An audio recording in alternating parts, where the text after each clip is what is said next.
I will talk to you of art. Yes.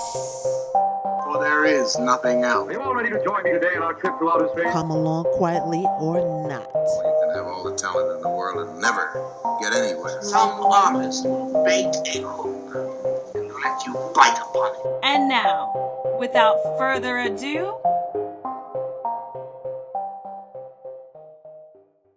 hello folks, this is Albert Shivers, and you are listening to yet another episode of the Planet Shivers Podcast. I don't know how I've kept this thing going, but somehow I have, and here we are, episode 37, and it's a good one and it's a full one. I can't be as long-winded and crazy as I usually am because we got a lot to cover, so I'm going to keep it brief. Isaac is back. I'm excited that he's back. And also Luke and Andrew are back on the show together. We talk a lot about unknown things of old Hollywood. If you're a fan of old Hollywood, you should listen to this. It's going to be fun. You'll learn something. Why not learn something? You're just sitting there anyway with your mask on. You might as well learn something. Before we get to the interview, I want to fill you guys in. My next art show, Jazz Ain't Dead, art exhibition and guided tour. It's going to be lots of my jazz-related art, mostly all of it, plus jazz art that you've never seen. And I got some really awesome stuff that's going to be there. It's going to be a fun show. And the proprietors of this studio, Courtney, Sylvia, and Namu, are going to be giving tours. We're going to see how that goes. And I'm going to be in the gallery, sitting on a pole, and there'll be a rope connected to my hand, and you pull the rope and I wave, and if you push my belly button, I talk about the art. It's going to be a lot of fun. You don't want to miss it. This show is Saturday, August 22nd and Sunday, August 23rd. As of right now, because of all this Michigas, there are going to be slots. Only 10 people are allowed in the gallery at once. So that's all going to work itself out. But if you want to go, you could find more of the event info on Facebook.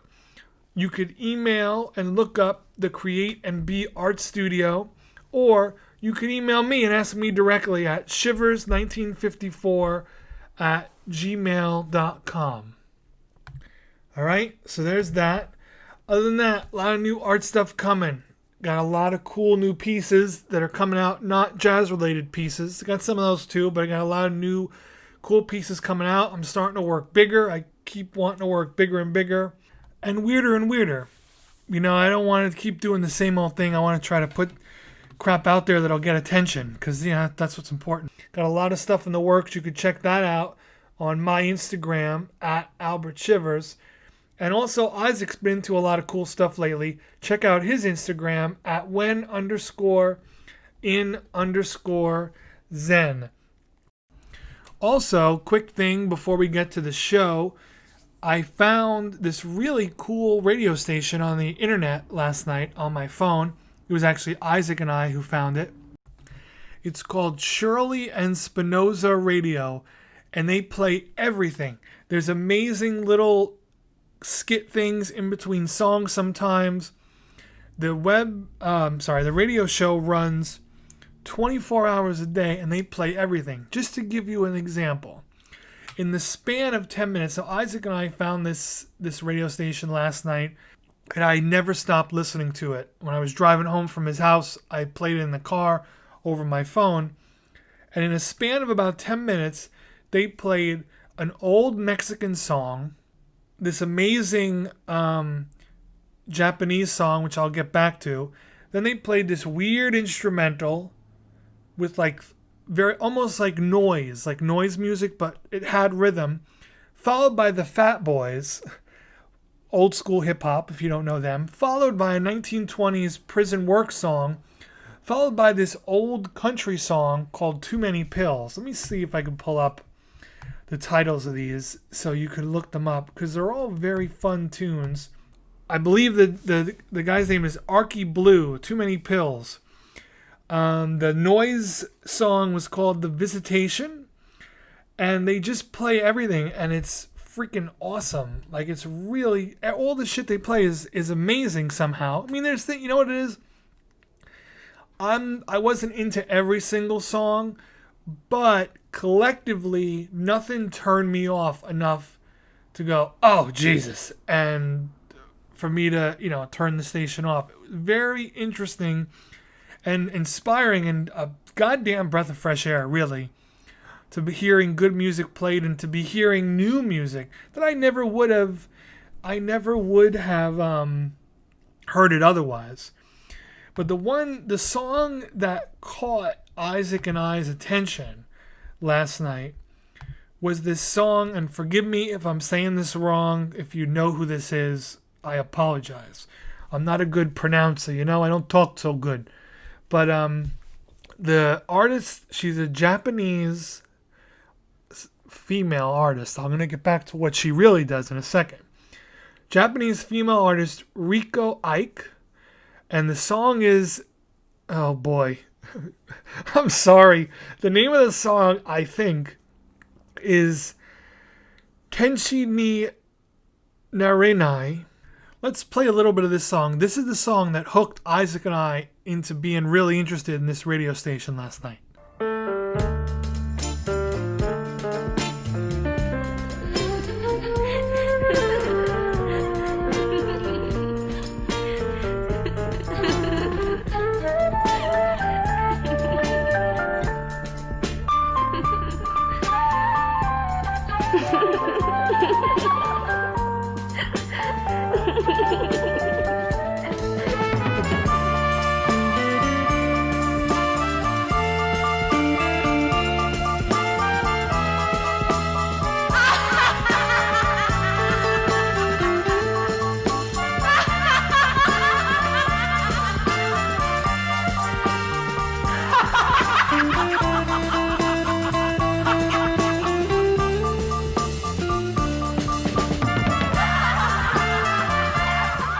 So there we are. We're sitting there, a couple of vipers. We got the dog at our feet. It's a damp, rainy night in the Poconos. It's dark out. And then that damn song starts playing. And we're like, what the hell? Like, when all the song is very melodic and there's regular lyrics in the beginning that I didn't include. But when all that laughing picks up, we were like, what the hell's going on? So it was pretty awesome. Again, the name of this station is Shirley and Spinoza Radio. It broadcasts out of San Francisco, but again, last night we found it in China. So it could be all over the place, but they have an online presence and they list their playlists. So if you're wondering what the hell song they're playing, because sometimes you will wonder, what the hell is this? You can go on this website. Let's see. I'm going to tell you the website right now. This way there's no problem. You don't got to sit and search like a jerk. Because I could just tell you. Why keep it a secret? The name of the website is onlineradiobox.com. And again, Shirley and Spinoza Radio. They run 24 hours a day. You could listen to it in the morning, in the evening, at night, in the shower, on the toilet. It doesn't matter. It just plays. It just plays. And I promise you, if you're an open-minded, artistic person who likes music, there's gonna be something that comes along on this channel that's gonna bring your radar up. It's really cool, and I'm really excited and happy to have found it, because all forms of art seem so goddamn dreary now. It's just good that there's some good stuff out there. Oh, and in that list of songs I mentioned before, there was a Residence song in there. Where in the world am I going to go on the radio and hear a Residence song, a Fat Boys song, and a 1920s Alan Lomax recording all in a row? Nowhere that I know.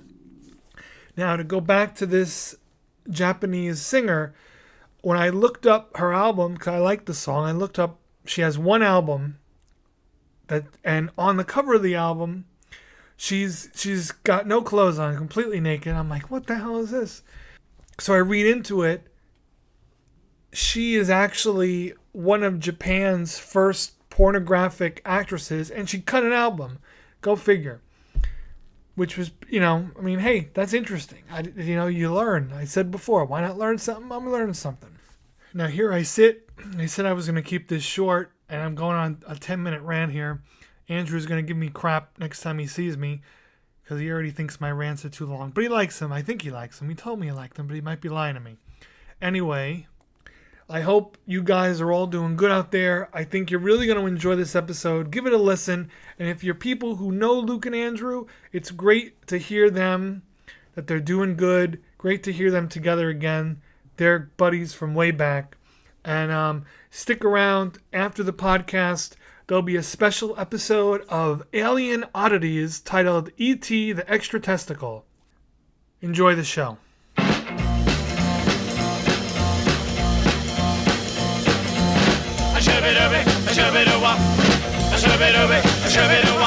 Okay, we're here another episode of Planet Shivers, and everybody's back. Isaac is back, Luke is back, and Andrew is back, but we're all back here together, and I feel like, man, a few months ago we probably wouldn't think this would be happening, but it's nice that it is happening. Wow, you mean you remember those days? We're going to start off talking about the old Hollywood star, Lon Chaney, father of Lon Chaney Jr., the Wolfman, known as the Man of 1,000 Faces. Man of 1,000 Faces. Yes. Okay. And, so let's start. Luke, start us off.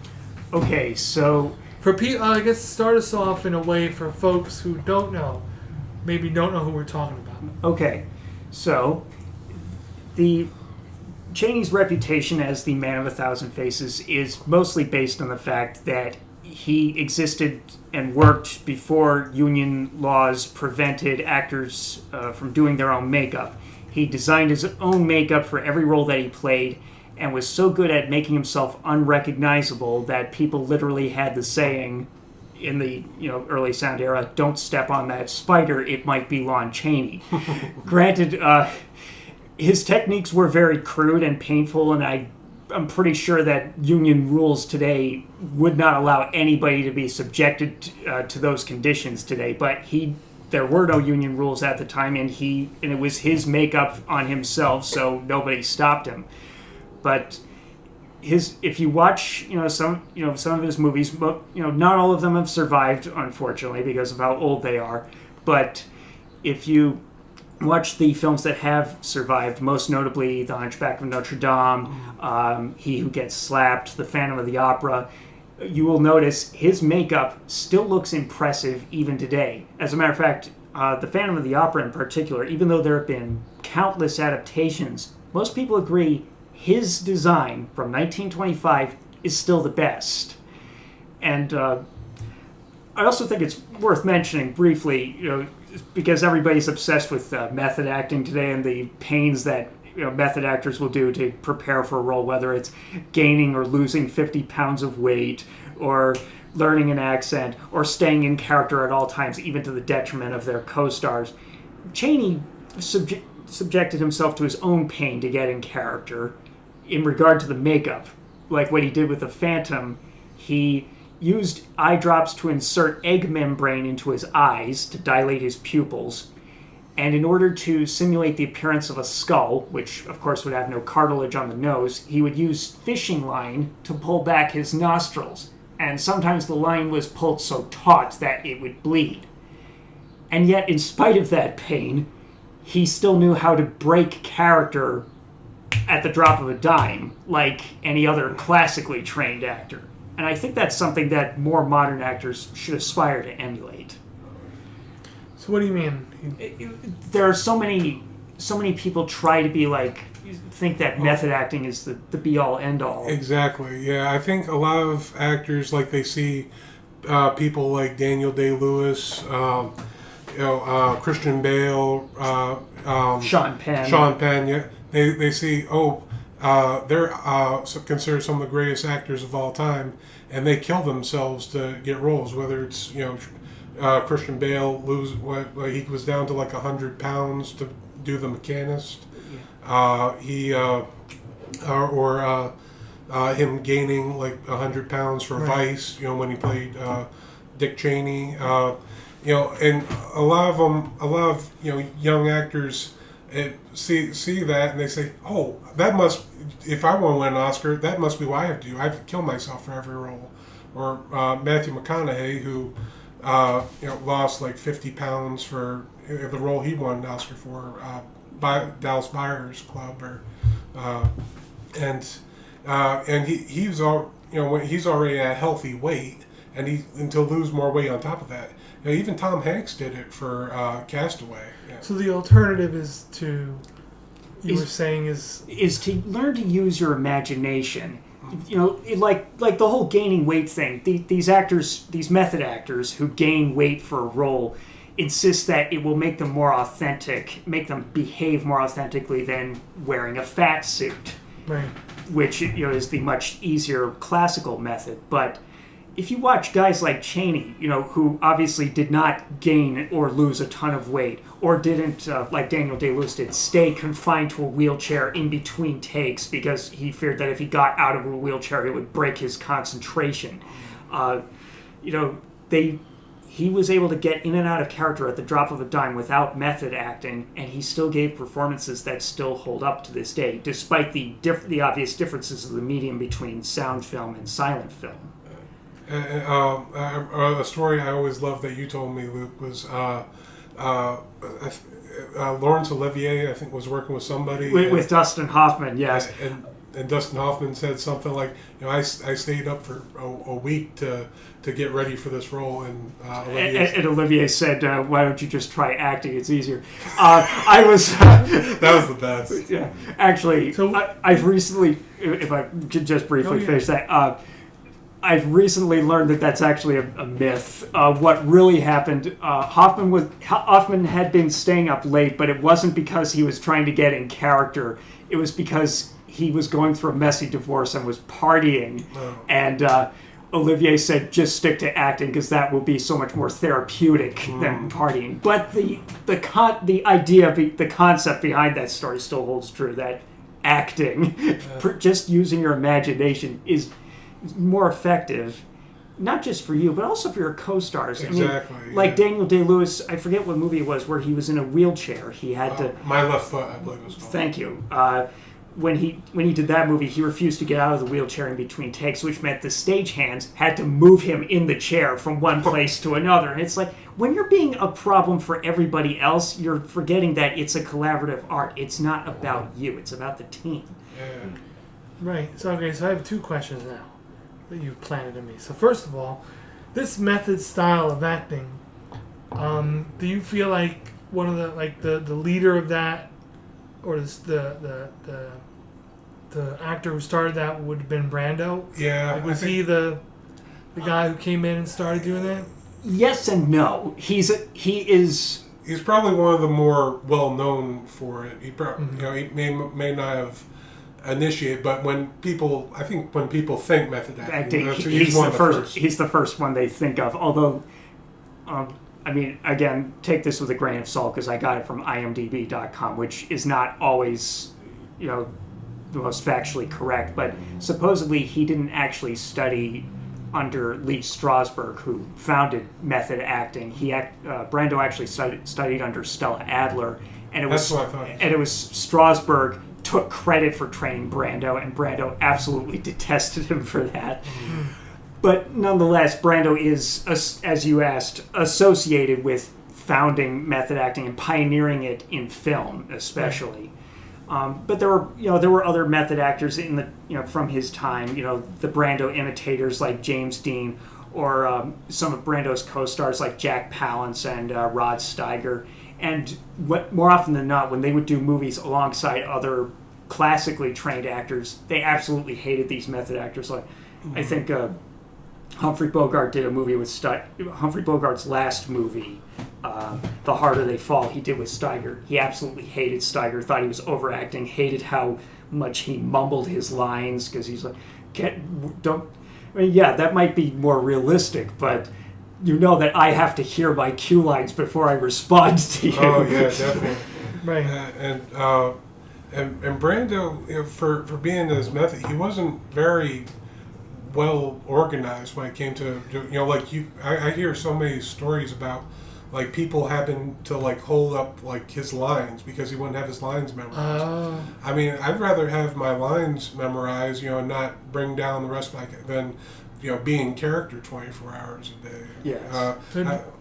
Have either of you heard about To the Moon? So there's the Andy Kaufman movie. Yeah. It's called with star Jim Carrey. Heard of it. And he wanted to be called Andy Kaufman all the time. They made a documentary just about dealing with him. Call Me Andy or something. Yeah. Have either of you seen that? I have, yeah. So that to me would seem like the most extreme form of method acting. Oh, yeah. How do you view that? I thought that was extreme. And it's something I was really shocked when I heard from Jim Carrey, of all actors, doing that. I don't know, because he seemed to me like such a character actor, because he came from comedy. He was a stand-up first. And that and he was like the last person I'd ever think would become a method actor or act that way. Right. I mean, I can understand he wanted to give a great performance. He gave a great performance the year before in a movie called The Truman Show. If you guys have seen that. Yes. And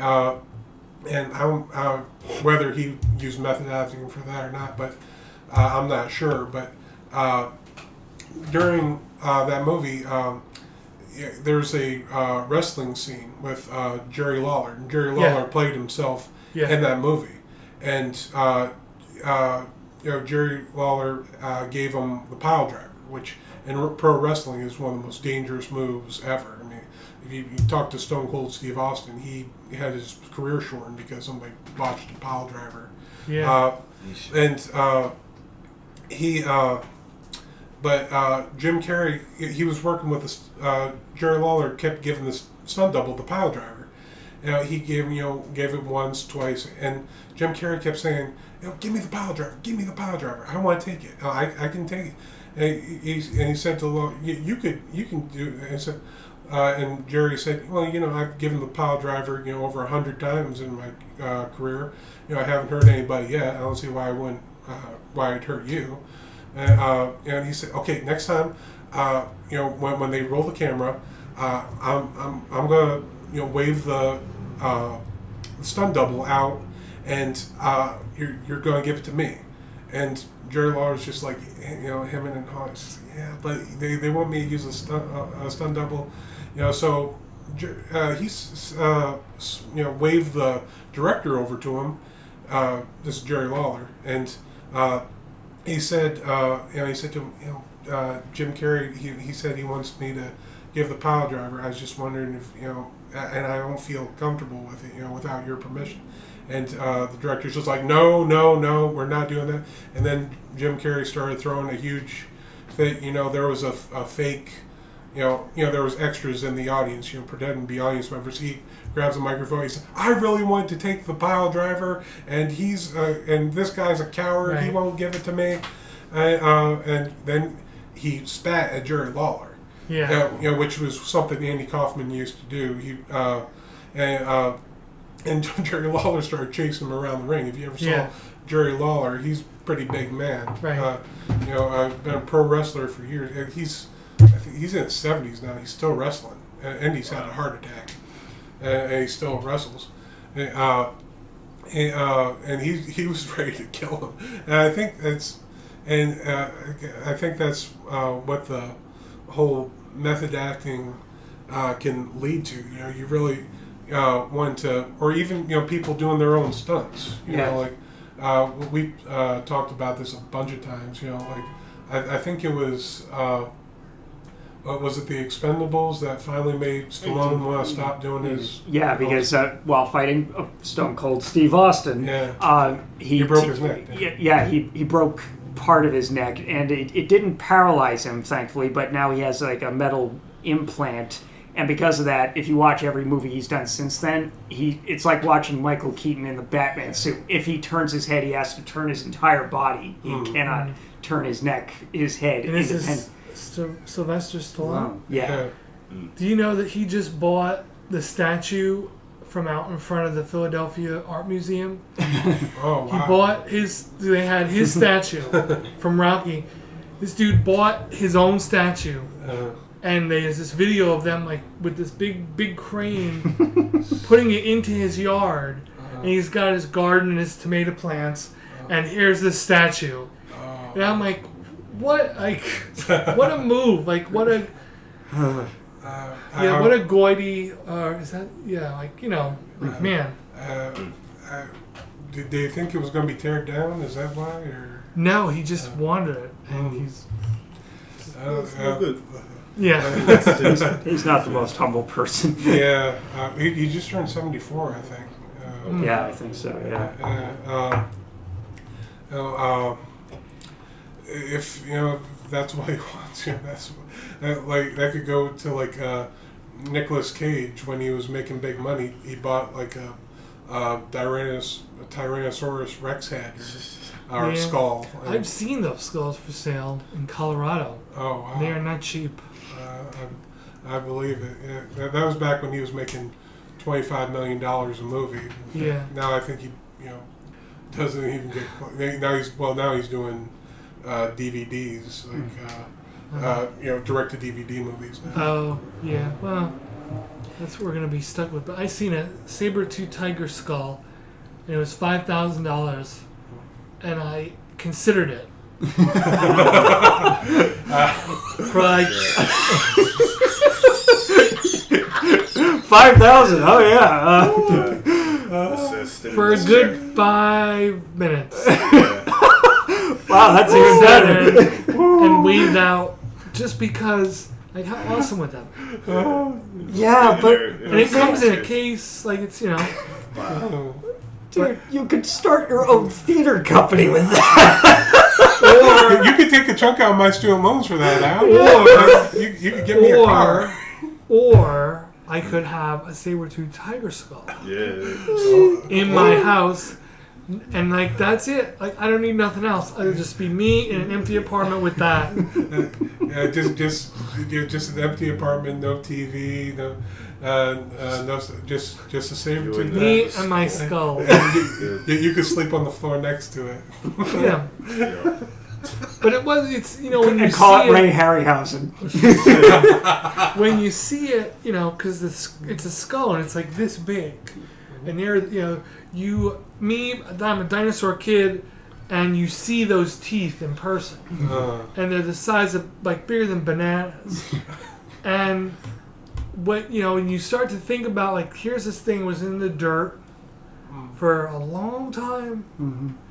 And these animals are gone, they're extinct, and there's this intact skull, like, There's only a certain amount left. Yeah, like this, Stock is running out. They're not manufacturing anymore. Mm-hmm. So 5,000, like it did, I thought about it. Not that I had it, I just thought about it. Well, you know what they say, it's the thought that counts. Oh, yeah. So when this podcast takes off, I'm going back there. When the podcast I'll takes fly it back to Denver. You go back to and you buy as many of those skulls that you want now. But it I has. just need the one. But from now, but if you do, we have to make a pact now that every movie you do from now on, it has to make an appearance. It has to appearance once. Oh no! It's your Alfred Hitchcock cameo. Yeah. No, okay, that's Yeah. Because I'm going to be filming it regardless. You could just make a whole show about that. Just put a camera on it and just stare at it, like have the camera on it all day. Yeah. Or it could stream the skull. Live stream the skull. Yeah. Or if you do a movie about a crazy person he needs an imaginary friend, and you have the skull represents the imaginary friend, and we could take turns doing the voiceover. Oh yeah, for the skull. Right. This guy keeps talking to me, and he keeps wanting a response. I don't know what. Last thing I remember, I was chasing a deer. That's very like Pink Panther. That's fitting. I guess we'll grab the wheel. Yeah. And go back to Lon Chaney. Let's do some Lon Chaney talk.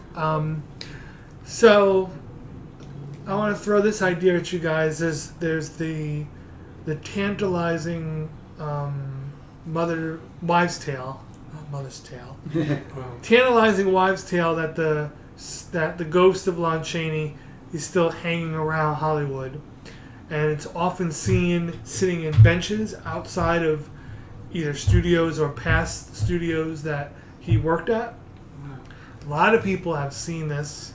Have you guys heard anything or know anything about this? Shockingly, I can't say I have. Although, it sounds completely plausible to me because given the guy's ability to change his appearance, I could easily see it starting as a rumor as, oh, I saw a ghost that looked like this, oh, I saw a ghost that looked like that. And after everybody realized that the only thing it had in common was, that these sightings had in common was nothing, they realized, well, who could well, there can't be a million ghosts here, but what one ghost could change appearance? Lon Chaney. Right.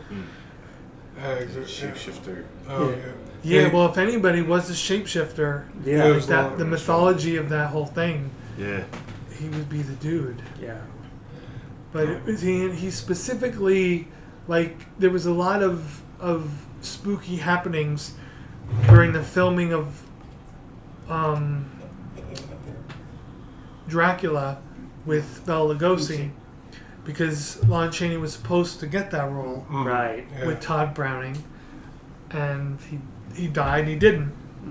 So I think it was like a new film people who are into film or new actors would not even be able to fathom such a thing. But Lon Chaney's death, now if I'm not mistaken, he asphyxiated on false snow. That they said that wasn't the main cause. It was the that's what killed him, right? He had been a lifelong chain smoker. The fake snow was more or less the detonator that set off the bomb. Okay. Yeah, So he had lung cancer. He was going to die from his smoking habits sooner or later. The fake snowflake that he accidentally swallowed while working on a movie apparently just sped it up. Like, okay, let's just get this over with. But even so, you could at least say that fake snow was somewhat carcinogenic. Yes. To speed up a cancer that quick. So, like, that doesn't even exist. Back then they were just doing whatever worked without much care for the actors in the scene. And that probably continued for a while as B movies of the 50s and 60s got more popular. They were very similar, in which the actors went through great lengths and great struggles, specifically the ones that got shipped off to the Philippines to make those movies. But nowadays, with all the rules and all the union and all these things, that kind of thing is just so buried and almost hard to even think of. Yes. Well, that's like a story about a movie. I don't even know if it ever came out. I forget. John Wayne was going to be in it. He was going to play. It wasn't a Western, but like a lot of people thought, like their filming location of. Was it the one about Genghis Khan? Genghis Khan, yeah. That movie actually did come out. It did come out. And it's considered one of the worst movies ever made. Yeah. It was filmed downwind of a nuclear test site, so almost everybody who was involved in the production got some kind of extra arm growing. Yeah, that was the thing. Everybody, I think almost all those people came, all the extras, everybody that worked on that site got sick in some way. Yeah. That's what you get for making a bad movie. What's really ironic is that movie was directed by song and dance man Dick Powell, but the very next year he made The Enemy Below, which in my opinion is one of the greatest war movies ever made, with Robert Mitchum and Kirk Jurgens. So that's Hollywood for you. Like, one year you make one of the worst movies ever made, and the next year you make one. Sometimes you gotta like get the boogers out before you can breathe good. I mean, like Eddie Raymond. The same year he was up for Best Oscar, he was also up for Worst Actor at the Razzies for Moons of Jupiter. Jupiter Ascending, I think. Yeah. I think that's what it's called. The same year he won his Oscar, he also won the Razzie for just you never know. You can do something bad and something good at the same time. Within the same year. Yeah. So the one thing we were talking about a little bit before, and I'll just indulge your curiosity now, is I had found a very weird connection with Lon Chaney and Frank Zappa. Okay. So here I have the Frank Zappa album, Tinseltown Rebellion. And you can see this very extravagant collage on the cover of this record. Yeah. People who are listening, go Google it and look up the cover. So this is the second pressing of this album. On the first pressing, right here, I believe, was an image of London After Midnight character with the woman standing next to him. One of the publicity shots from the movie. Right. The second pressing of this record, this image was removed from the cover.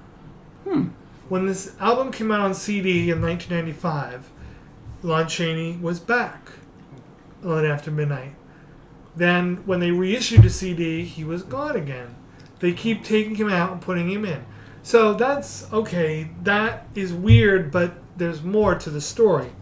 So, let me just look at this for a second. Because then I started to think, okay, maybe Universal Pictures did something. Maybe they didn't want Lon Chaney in there or something from their movie in there. But that idea is punched in the head because there is Lon Chaney as the Hunchback swinging from the top, and he was always there. Right. There from the beginning. Never was taken out, but London After Midnight was. So then I was like, okay, Albert, maybe it's a, give me a second here to find what I'm looking for.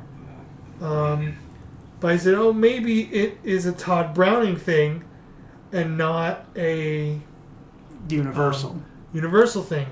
But here are members of the movie Freaks, and there are other members of the movie Freaks strewn throughout the collage. Yeah. So, if it's not a Universal thing, and it's not a Lon Chaney thing, and it's not a Todd Browning thing, why would they keep taking out and putting in the London After Midnight character on this record cover? Which it couldn't be a rights thing anyway, because London After Midnight they attempted in 1927. Even if it still existed, which it doesn't, it would be in the public domain by now. Right, because like I said, here are these other references to all those things. So my question is: here's this movie that was lost, steeped in mystery, and there have been tales throughout the years of it. Excuse me, it's showing up somewhere. Either it's a hoax, or nobody really knew anything about it, or the fact that people were seeing that character in their dreams, and when they'd wake up, two men in different parts of the globe who committed murder blamed the London After Midnight character long after the films had come out. And also, it's also an interesting coincidence that the London After Midnight character just so happens to have the same clothes, same appearance as the Slender Man mystery, the top hat, very thin, vampiric in a way. So there are all this mythology that not only surrounds this movie because it's lost, but all these connections to spook stories and horror movies and mythology. Either Lon Chaney knew of all this and bent his design of the character in that direction as something that was feared over generation, or is somehow the untimely, ghostly, this is my far out, somehow the untimely, ghostly, sad death of Lon Chaney, whose work was not done, somehow hanging around on this planet, on this plane. There you go. As far-fetched as that second theory sounds, it still seems less far-fetched than the first one, because I'm pretty sure the Slender Man urban legend started within the past few years because of something that happened. I think it was like a Photoshop joke on the internet or something like that. So yeah, let's prank or something. Yeah. So I'd actually be more inclined to believe that Yeah, so the idea of Chaney knowing about this thing, unless the Slender Man was based on another urban legend from hundreds of years ago that he was familiar with, but... Der Ritter, yeah. It's like a black, multi-armed, like, knight kind of thing, I think. Like stole children or something. Some like creepy fairy tale, like, yeah, big, long, slender spider thing. But that wasn't but Chaney didn't incorporate that into his designs. So I'm guessing he wasn't influenced by that. So I'd be more inclined to believe his ghost is influencing from beyond the grave than something else influenced him while he was alive. That's what I'd like to think too. I'm okay with some old Hollywood ghosts running around. Oh yeah. But it really was like quite the mystery on top of all the other mystery, because there's a website that lists all the occurrences since that movie was supposedly made. Another theory is they never were going to make it. They never had a plan to make it. They just wanted publicity for Dracula with Lon Chaney in it. So the fact that, like, these are just theories that they did all the press. They took a bunch of, like, stills, movie stills, and said, okay, we're not going to do this. Or was it, the other theory being this movie was so horrifying for 1927, I think? Yeah, 1927, that they just shelved it and predominantly burnt it. That could easily be the case. They do that with a lot, and probably censorship was probably a lot strict. That was the only argument I would have to that would be that it was pre-code. Yes. So things were a little bit, believe it or not, like, and you guys know this, but for the people, like, back then things were a little bit more artistic and liberal, for a while, because... Well, yeah, but on the other hand, I think it depends on what aspect of censorship you're talking about. I think pre-code, it was mostly about, sex and nudity. I think they were really lax on. But horror, that I'm not so sure about. One example, and this may be the only example, but one example is, so in the original Boris Karloff Frankenstein, he throws the girl in the water. Yes. That scene was cut out. Mm-hmm. And coincidentally, it was cut out not long after the code was put in place. So that's an example of a bit of an act of violence, probably because it was a kid. Mm-hmm. Excuse me. It's not corona. It's okay. I just need water. If you're coughing, that doesn't automatically mean if you feel it in the lungs, then yes, it might be a problem. Yeah. But if your throat is dry, it's probably nothing. Yeah. But that was an example of an act of violence, and again, probably because it was a kid, that they would cut it. But you are right; it was mostly sex, nudity, and religion sex too. Things. Yeah, religion too. That's why. Also in Boris Karloff's Frankenstein, they also cut Colin Clive's line, "Oh, in the name of God, now I know what it feels like to be God." Yeah. Which are important. I think that's an important line in that movie. It tells the story. Yes. It gives more insight into the character. This is true. Yeah. But yeah, so that, I've just been really fascinated with that particular movie. And the idea to be the ultimate prank of the film never being made, never intending to be made, and just as a publicity thing, for whatever reason, to kill time between till they got to Dracula with the same director and the same lead actor. Mm-hmm. I'm still on the fence. I would need to give that more thought because I don't know if you're familiar with the film The Mark of the Vampire with Bela Lugosi. Yeah. That movie, from what I understand, is essentially a remake of what London After Midnight would have been.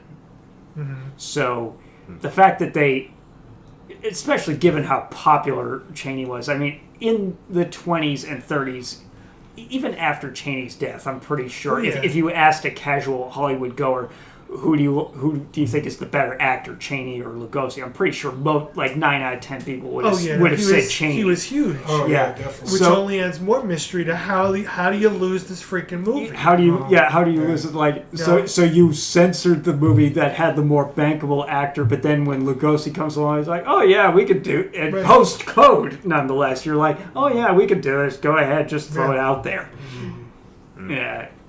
I'd have to look more into that. No, I understand, but that's the other thing about it. So here's a question. So for both of you can answer, but in your gut, do you feel that the movie is anywhere? Like, do you really feel? I doubt that such a thing could be 100% completely lost. I refuse. I just whether it's the person who either wants it to be out there somewhere or whether I just love a good mystery. And the Marx Brothers have a lost film. There's a lot of lost films. Oh yeah, there's a ton of that them. are like, how do you lose this? So in my gut, I feel that it's somewhere out there. What do you guys think about that? I gotta think it's somewhere, on some, it could just be, like you said. I think that's what happens to a lot. Like, they may show something once and then and then just keep it for them. Then I'll just watch it whenever I get the notion. Maybe then it gets mixed into somebody's stuff and somebody else comes across it. Someone's attic or something. Some place somewhere. There are a lot of famous horror films, especially that were considered lost for a long time, that were later discovered. I know the first sound version of Jekyll and Hyde with Frederick March, MGM, when they remade the film in 1941 with Spencer Tracy, in order to avoid being compared to the March version, they bought the March version and buried it in their vaults, and it was considered lost for decades until somebody found it in their private VHS collection somehow. Nosferatu, because Bram Stoker's widow sued over copyright infringement, that movie was supposed to be destroyed, so it's a miracle that it exists, but it was supposed to be destroyed. It is possible, however unlikely, that there is an old, dusty, unrestored reel of London After Midnight sitting in somebody's attic. But if we find it, whoever has it is not going to part with it lightly. It's probably going to be worth a lot more than a saber-toothed skull. Here's the thing about it is that there are posters from that movie that are in many different languages. Wow. So there's a chance that it doesn't have to be in America. Mm-hmm. It could be in Canada, it could be in Europe, it could be in France, it could be in Italy. Of those cuts, because there are several different posters in several different languages. Mm-hmm. So if it was distributed, you would imagine it was distributed in that area as well. Yes. Which spans, Silent films are much easier to distribute in that regard because they are silent, there's less language barrier. It's so much. All you have to do is translate the title cards. You don't have to worry about lip syncing or dubbing or anything like that. Pretty much, and that goes. There are probably hundreds of movies like that have been made, and they're just not. They just don't get out. They're just not seen. Like there's. And you find them on DVD or something like that. You hear about, this person's. You look at an actor's filmography. It's just like, well, that one movie. What the hell is that? What the hell is it? Yeah, it's granted, those are probably like independents and stuff like that. Yeah, there's gems in there though. I found some. Exactly. Yeah. I've been set on my heels with some movies that I never heard of. Yeah. That's what I'm just like, and you click on it, and you're like, wow, this is a good kid. This sounds like a good one. And then you look at on Amazon, try to find the DVD or Amazon Prime maybe, and it's just like, oh, there it is, and it's like dirt cheap, and you think it's really good. That gets into the whole underrated. Yeah. No, there's a lot of things that I've come across that are very underrated or need to be more. See, when I think of the first thing that comes to mind, I think of movies that everybody should be seeing, which is a bit cruel. But I always think of Jodorowsky's films. Holy Mountain, Santa Sangre, El Topo. These, have either of you seen any of his films? I can't say I have, but you should watch all of them. He is a very grand filmmaker. Everything is huge. There's spares no expense. He's a Mexican filmmaker. Okay. And so most of his movies are in Spanish, but there's English as well. But I know neither you guys don't want subtitles, so that's fine. Yeah, I'm fine with subtitles. Oh yeah. But they're like long, gigantic films that are things. And Isaac, you could jump in. You've seen them too. Yeah. They were both shown to us by this mic, so we both had the same experience seeing them. But they're just these films that like you walk away like shell shocked from, because it comes at you at all directions. The whole for 2.5 hours, it's just boom, boom, boom, boom, boom, boom, boom, boom, multiple storylines weaving all around, imagery that just is leaps off the screen. The budget he must have for some of them, I don't know where he got it, but it was huge. Yeah, you're right. There's thousands of extras. In the 70s. Wow. It does a good job at kind of jabbing at the whole, whatever you would call it, establishment or something, kind of just dismantling the different parts of the government or just different control mechanisms. It started riots and stuff for film festivals. Wow. Wow. It's very sharp. Yeah, it can piss a lot of people off, but it's awesome. Very creative. So that would be my underrated. I had one, my underrated, that and the film Mask and Anonymous, which came out in 2003. It was a film written by Bob Dylan with another writer, Larry Charles. And in that movie you have Jeff Bridges, John Goodman, Penelope Cruz, Jessica Lange, Mickey Rourke, Angela Bassett, Christian Slater. Wow. It's an insane cast who all worked for scale just to be in this movie, which is, from beginning to end, it's just a giant riddle, but it makes it very rewatchable because you're like, what the hell did I just watch?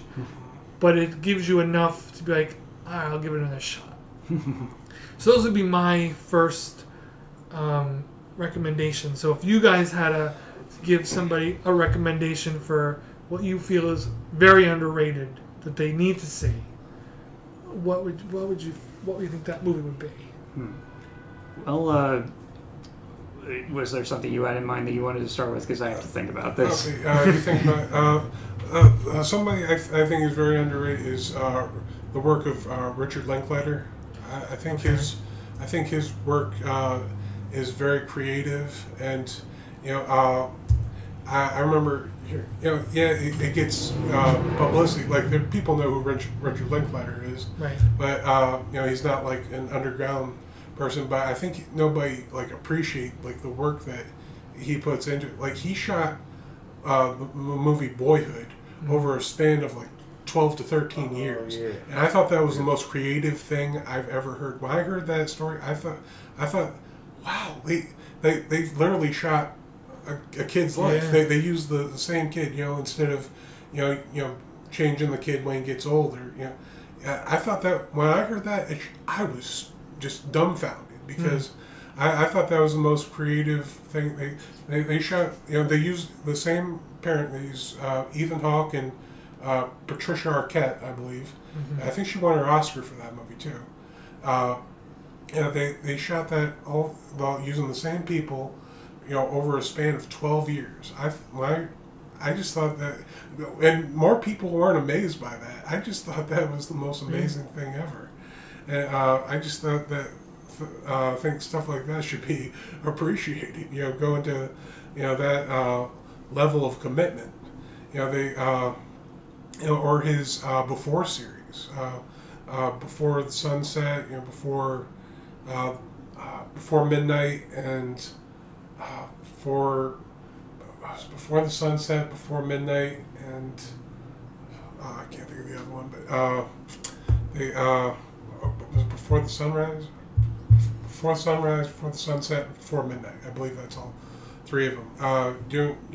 Catching up with a couple after, using the same couple and shooting the films 9 years apart from each other. I'm having trouble narrowing down to any one particular filmmaker because a lot of people. I do know that. The thing to keep in mind is the multiple perspectives. There are a lot of modern filmgoers who absolutely refuse to watch anything from before they were born because they think, well, if it's from before I was born, that means it's going to be slow and boring. I'm going to pause you right there because this is a beef of mine. Yeah. As I move all my drinks around, I make room to be angry for a second because that is a thing. Yes. That I come to find that people, our age group, a little older, a little younger, who just refuse to engage in any culture that existed before they were born. And it's so weird to me because all my interests, or predominantly my interests, are from before I was born. Yes. So it always baffles me of how shallow of a pool you're pulling from as a human if your only attention is back from before you stop at the year you were born. Yes. Yeah, exactly. And it just it bugs me. And just you mentioning it was because that is a thing. Yeah, in that respect, there are some wonderful movies, from before our time that for the most part are still held in critical acclaim today, but there is at least a huge portion of the population, especially in our generation and younger, who will never watch these older movies, whether it's because it's black and white or because it's not directed by Michael Bay or because it doesn't have any cursing in it, so the language is too ornate to get around that in order to please the censors. But I know personally maybe my favorite comedy director would probably be Blake Edwards. He did the Pink Panther movies, The Great Race, which is my all-time favorite comedy, and What Did You Do in the War, Daddy? These are movies nobody talks about today, and I'm sure there are plenty of young people, if they watch them, they would be like, well, where are the fart jokes? Where are the sex jokes? And it's yeah, they're not there. That's why this movie's actually funny today. Or,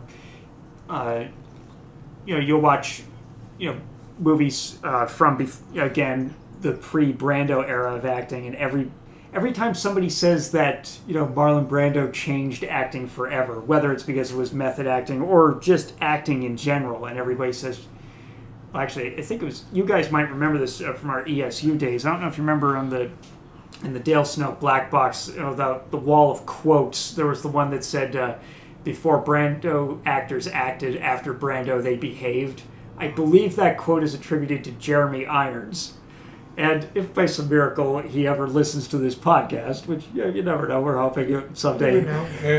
If he ever does, Mr. Irons, I really hold you in the highest regard, but why are you licking the boots of a man who doesn't have a fraction of your talent? Oh, yeah, exactly. You are a million times the actor Brando ever was. So let's go down this rabbit hole now. Here we are. Let's give the people some juice. What is it, Luke? Yeah. About Brando? And I'm not saying you're wrong. I'm not. My feet are not in this pool deep enough to really have a good opinion. That's fine. But what is it about Brando that turns you off so? It's not even necessarily Brando himself, although I do have some beef with the man as an actor and as a human being. It's his reputation. Mm-hmm. So many people think that for example, he's held in such high esteem, you would think that nobody could have played his roles better than he did, mm-hmm. which I think is absolutely untrue. When he did his breakout role in A Streetcar Named Desire, the first choice for the role was Burt Lancaster, who I think would have done a better job. Now, glad he didn't do the movie, because I think if he had done it, he would have missed the Crimson Pirate, which I think is the greatest pirate movie ever made. But they also considered Robert Mitchum, who I think would have nailed the part, John Garfield, who I think would have been fine. When Brando did the part on Broadway, his understudy was Jack Palance. I think Palance would have done the role just as well, if not better. After Brando left the Broadway production, I think when the production toured, he was replaced by Anthony Quinn, who's one of my all-time favorite character actors. And I can't prove this, but I think according to IMDb, they said that Quinn actually got better reviews for the live show than Brando did. Now, we have no recordings of his show, so we can't compare and contrast them, but if I ever saw them, I wouldn't be surprised if he was better. And then same goes for later roles, some that Brando turned down, like High Noon. He was the first choice to play the lead role for that movie, but he turned it down. He was replaced by Gary Cooper, who absolutely nailed that part. And then, fast forward, 20 years later to The Godfather. And yes, Brando, and I'm not saying Brando was bad in these movies, but I think he was passable. When he did The Godfather, they also considered Burt Lancaster, again, who I think would have been great. They considered Kirk Douglas, who I think would have done it better. Orson Welles really wanted the part, but they said he was wrong for it for some reason, but I think he would have been great. I think Laurence Olivier That would have been interesting, though. Yeah. It's hard to imagine Orson Welles being the Godfather. He's definitely he's more imposing than Brando. Yeah, that's for sure. I could see it. Yeah, no, Orson wouldn't need tissues in his cheeks. No, that's for sure. No, he wouldn't need the. If you ever watch, a little side road. Yeah. If you ever watch Orson Welles on the Dick Cavett Show, you may have seen clips of it, but the whole episode is up on YouTube. Okay. Now this is when I feel Orson was his biggest. Yeah.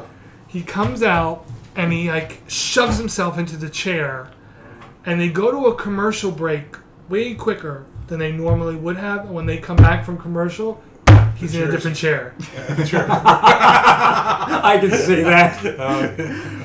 But the point is, I do think that Wells, despite being very different, would have still been fine. And they also considered Laurence Olivier, who was arguably Brando's biggest rival for a long time. And the only reason he missed it was because he was in declining health at the time because of cancer, which he just barely got into remission in time to do Marathon Man with Dustin Hoffman. I think he would have done better. And Brando also turned down Ben-Hur, which ended up going to Charlton Heston. I think Heston was better than Brando would have been. And so not only do I think a lot of these actors in Brando's time would have done these roles better, a lot of actors that I think predate Brando did better. 2 years before he did Streetcar, James Cagney did White Heat. I think the scene where he flips out in the prison when he finds out his mother's dead, I think that is more powerful than anything Brando did in Streetcar. I take Cagney seriously when he's knocking guards down and wailing, "I want to get out of here!" I take that so much more seriously than Brando yelling, "Hey, Stella!" while he's fixing his hair. I'll never forget the first time I saw that movie. It was in an English literature class in high school. Entire class, and again, these are probably the same type of crowd of people who don't like watching black and white movies. But point still stands. When that scene happened, they all burst out laughing because they thought it was the corniest thing they'd ever seen. Yeah. I don't think his acting holds up as well as so many people say that it does. Mm-hmm. People think that's dramatic. He thought at the time it was being dramatic. People now just look at it as a joke. I think it's a thing on Facebook. You have different things like going like this and have it going Stella. Right. And same thing with going along with what Luke said about Brando. I just think people consider just place him up way too high, higher than they should. It's almost like they consider him the pinnacle of what an actor should be. And it's not, one of my a movie I like is that I always liked was I can't think of that off the top of my head. Not Streetcar. Names are Good Day Contender. on the waterfront. Yeah. Okay. My favorite scene in that entire movie, I'm sure you guys are all going to say the part in the back of the cab. Not the, I could be a contender. The scene with Carl Malden. Carl Malden plays the priest in that movie, and he's next to a dead body in the docks. Man was just killed because he was going to rat on the Union, and he on Lee J. Cobb, the guys who controlled the Union, and Carl Malden is given this beautiful speech, about this is my church, and I just think people just, that scenes like that just get tossed to the side, and then there's this beautiful image. I think it's one of the most underrated shots in cinema. There's music in the background. Carl Malden and this dead body are being raised. They're going up on a crane that's used for boxes, and Carl Malden's all dressed in black, and people, all these workers, and they're throwing cans at him, and they're just trying to throw him, because all these guys support Lee J. Cobb and stuff like that. And I think it's just one of the greatest shots ever. You watch that, it's just it's only like 5 or 10 seconds, and I just think it's great. Yeah. And there's so many other actors who didn't necessarily compete with Brando, but they were in the business, before they started in the business before Brando, and they didn't change their acting as a result of Brando, and they still held up very well. Like, perfect example, since we were talking about Lon Chaney Jr. I don't know if you guys saw The Defiant Ones with Tony Curtis and Sidney Poitier.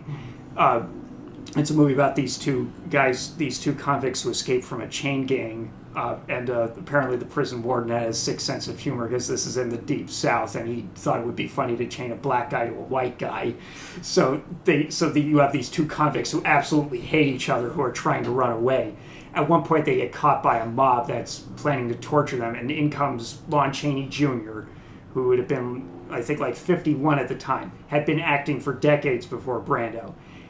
Had absolutely nothing to do with Brando's style, and he makes this beautiful speech, like, all right, he approaches these mobsters one at a time. All right, you want to attack them? Go ahead, burn their eyes out. And he's like holding the torch, like offering him to hand it to them, taunting them, like not really asking them to do it. So, go ahead, burn their eyes out. No, you want to do it? Go ahead. And I'm watching Chaney. It's like it's a bit part. He didn't get an Oscar nomination or anything. I'm like, that's better than anything Brando did. And he clearly had learned more from his old man in the silent era than he did from Brando. And then, and also, in regard to tying back to what we were saying about method actors being detrimental to others, Brando from what I understand, was a massive pain in the neck to work with. Not just with not memorizing his lines, but disagreeing with other people's creative choices, or pulling pranks, like when he got cast in the lead role of Guys and Dolls, which he definitely didn't deserve because he could barely carry a tune. Yeah. He did a scene with Frank Sinatra, where Sinatra, who hated eating pie, had to eat pie, and Brando purposely botched every take so that poor Sinatra had to keep wolfing down this pie he didn't want, until finally he said, I can't do any more takes.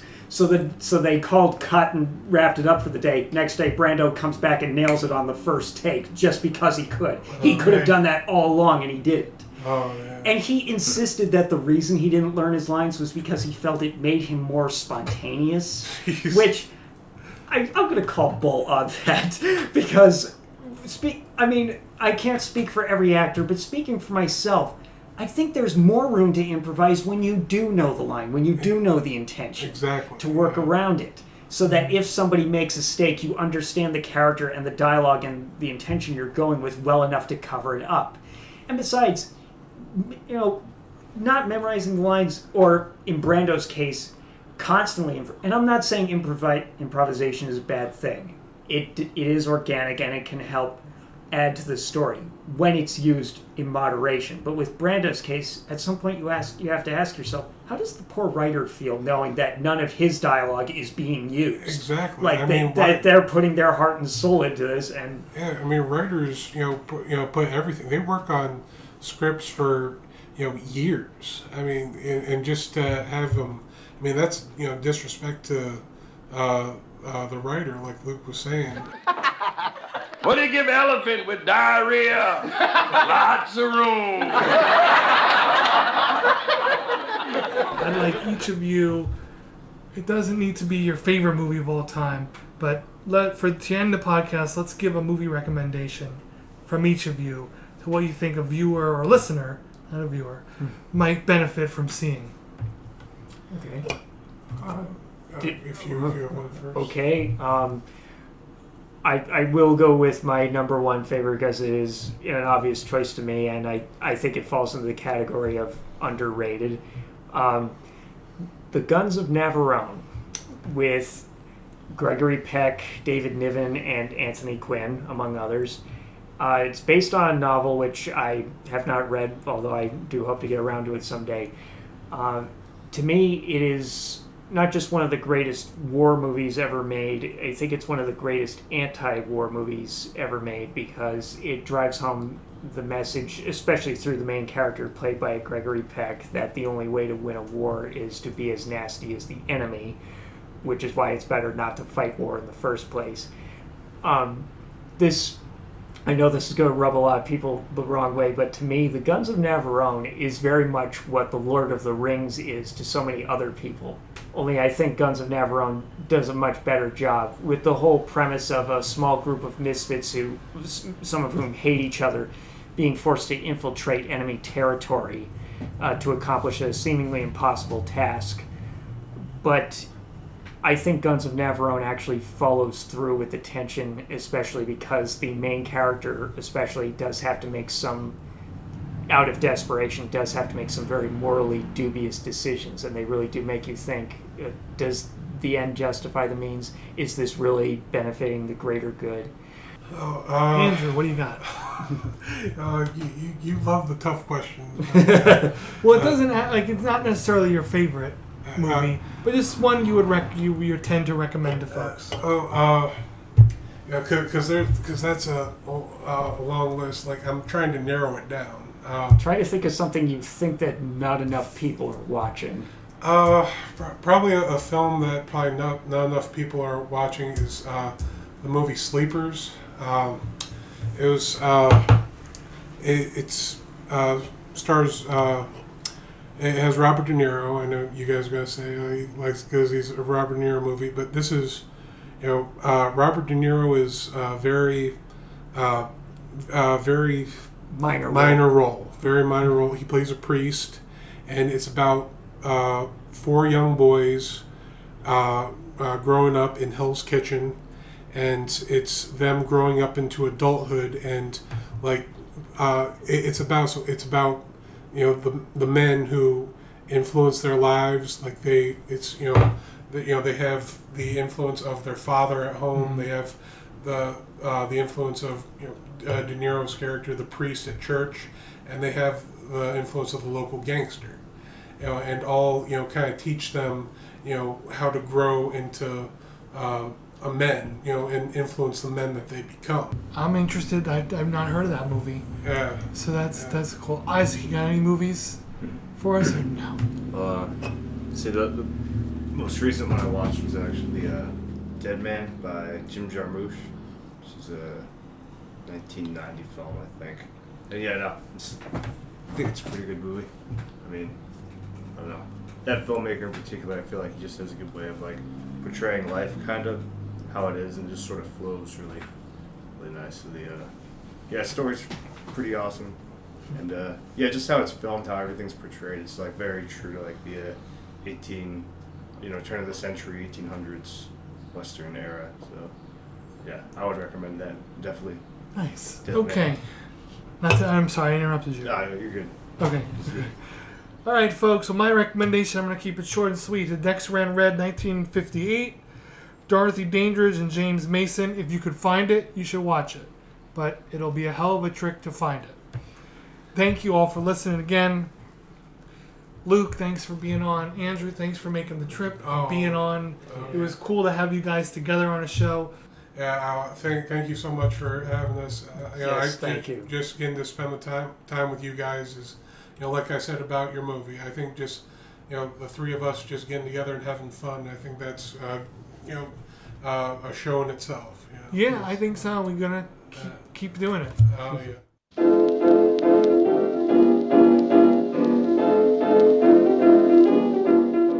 Thank you for listening to another episode of Planet Shivers.